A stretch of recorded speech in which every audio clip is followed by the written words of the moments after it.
Welcome back to ASP.NET Core Full Stack Development Projects.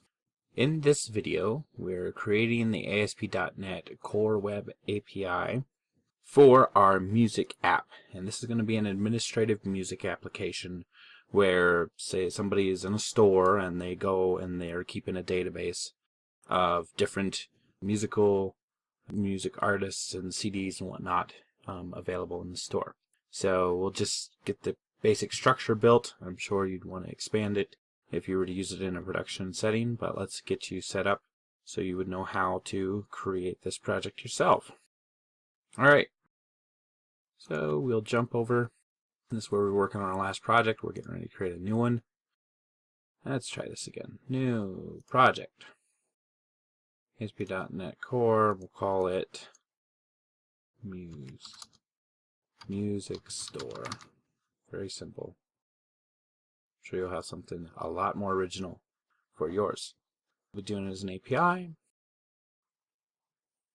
Alright, so we've built it.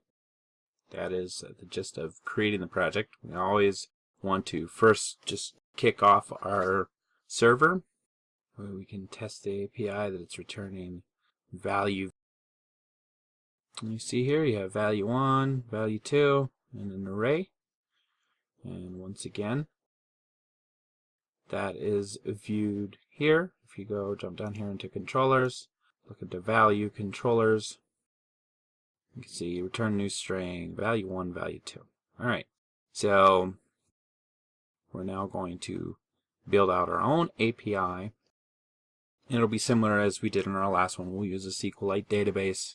And there'll be different routes, different controllers.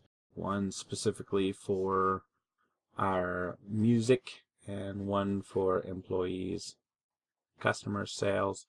Probably have 4 different controllers for controlling the flow of data into and out of this API.